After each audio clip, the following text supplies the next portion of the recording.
morning, everyone. Clap for our previous speaker, a very inspirational man. Actually, everyone is an inspirational speaker here, and everyone has come from a background. Different challenges. Your challenges are different. I wanted you to know the meaning of the word resilient. Because you're just saying the word, but resilient means a person who falls down and comes back up again. So you fall, come back up. Fall, come back up. So even if you fall 1,000 times, you still what? Come back up. So the basic meaning of resilience is not giving up. Okay? So if you want to know the meaning of resilience, you say not giving up. Partly what I'll share with you about is self-discovery. The previous speaker has spoken about setting goals. But again, you can't set goals when you don't know who you are. You see, most people here want to be lawyers, but they are supposed to be mechanics. Some people I heard them saying they don't want to be teachers, but they are supposed to be teachers. And actually, some people here are supposed to put Rolex. Even some people are going to be house girls. That's the truth. Now, this is what happens. When you know who you are, you don't feel ashamed in it. Everyone was called for something. Let me give you an example. Let's say a cook. How many want to be a cook in school?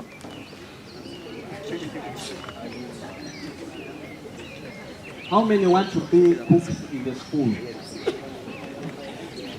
You don't want, eh? How many don't want to be cooks in the school in the future? So, there are many people who want to be cooks. Clap for them. Now, what you have to know, at lunchtime, where are you going to go? Is it for the dining? Is that cook useless? You found the classroom clean, the compound was clean. Is the cleaner useless? Do you realize you're not supposed to despise everyone? The mistress also has a role, but if the one who cooks is not around, also you'll know that the mistress is not complete, right? Now, God is a creator. That means you are created by a supernatural being, someone greater than you, a spirit. So God created all of you here. Everyone here, including the teachers, were all created by God.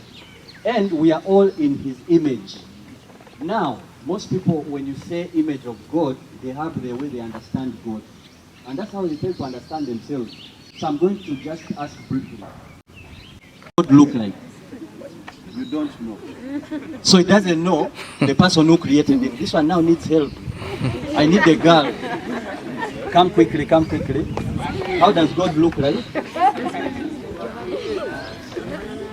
This one doesn't know. Who knows how God looks like? Okay, let me help you. This boy is very bright. Come and tell me. God is, how does he look like? Spirit. Okay, the spirit. Okay, clap for him. Now, God is a spirit. Do you know all of you here are spirits? Yes, everyone in this place breathing is a spirit. Now, you're not your body. You are a spirit living in a body. So the body is like your box. It's your container. You live, the body is your house. That's where you live. So all along, most of you would judge yourself by the body. You say, for me I'm not clever. For me I'm ugly because I'm short. For me I'm ugly because I'm fat. But you're judging your box. That is not you. In the spiritual realm, we are all the same. Even men and women are the same. Now, that also stops the issue of teasing and bullying. Where someone says this one has a big nose, this one has a big forehead. Haven't you had those things in school? And they say this girl is too short. They even people say this person is ugly.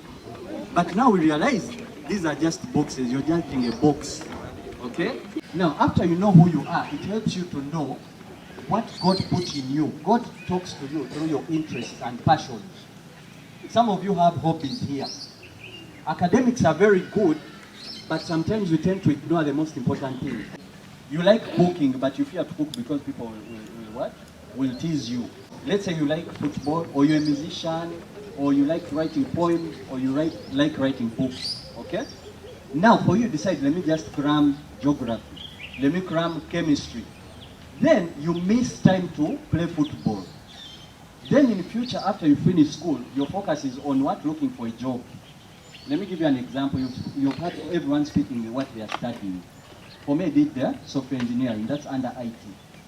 Now, every year, there are graduates in the same course I did. Let's say in Makerere University. Every year. Then, how many universities do we have in Uganda? All those ones are releasing graduates. There's one place, and it's a government institution, they advertised one job, but the people who applied were almost 10,000, and they're looking for one person. And then I've also had chance to sit with these human resource. Human resource are people who pick who to employ.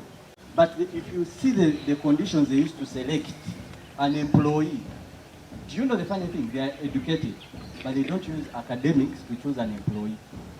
So if you come with only your academics, they say they don't even waste them. They look at your CV, throw in the dustbin. That's how fast they whatever, because 10,000. Again, I've seen people who have applied, and all of them were rejected, and the person who came without even a paper was given. And these are also facts. When you come and say, I am good at coding because IT has different departments, they will not ask you for the paper. They give you the computer. Now, it's the skill which speaks. So I don't need the paper. If I have the skill, I can get a job. So it's easy right now to be booking rollers, and tomorrow they see you as a minister. Because even I think those people up there, like Museveni, he doesn't follow papers. No, you say, why did they choose this person? It's corruption. It's not corruption. There's something they may have seen in someone, which for you don't have. But because you're proud, you're missing something. These administrators, I'm sure there are many people who would have been selected to be teachers here. That's why you have to respect people who are employed, especially in such places. There's something the owner saw. Now for this person tells you, do this, you start ignoring. Yet what you're ignoring, they're telling you from experience. In school, I used drugs, I used to smoke cigarettes, marijuana. I became even among the most ranked in the circles, youth circles in the country, because of smoking and drinking. At 16, I would finish a crate of 9. Yes. Now I continued, but now at that time you seem cool, you're enjoying your life. Later, I ended up now in Beautifier. Instead, when people are ending the S6 to plan for other things, for me I was being taken in what? Beautifier was for mad people. I said, oh my God, this is not where I planned to go. But not only that, Beautifier was like a solution, because outside I had felt fit in the normal world. Mob justice today, I've held over 40 phones.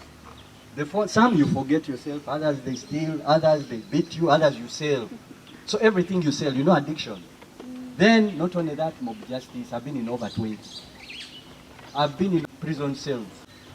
Then I've also been in accidents. Some come to me, some I'm the one who goes to them. I look for the accidents. I jump over them. So a building which is like 4th floor, me I see it's just near here, I jump. Next time I jump in malls at night, people say there was a thief, they come to kill you. They say it's a young boy, but also you're broken. I've been burnt and lit on fire. I have had serious surgeries. Yes, what you see here is a miracle. But now everything failed, because even when I left Beautifier, I went back. And remember, I was educated even at that time. Like James. When you enter a wedding, you sit here. When you enter a wedding and you sit here, all the parents bring their children on the other side. To prove it serious, most of my friends died. They are dead. I'm among their life ones.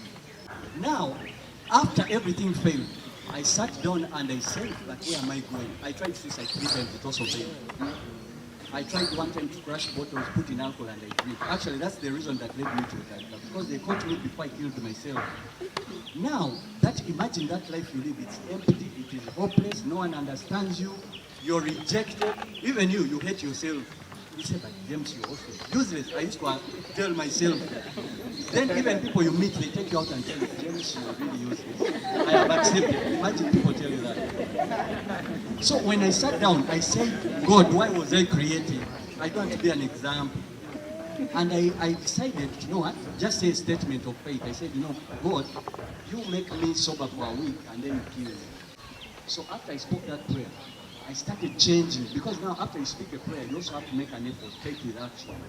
So I decided now to start changing my life. When I say prayer works, when you pray genuinely. Me, I'm telling you, my deliverance was God.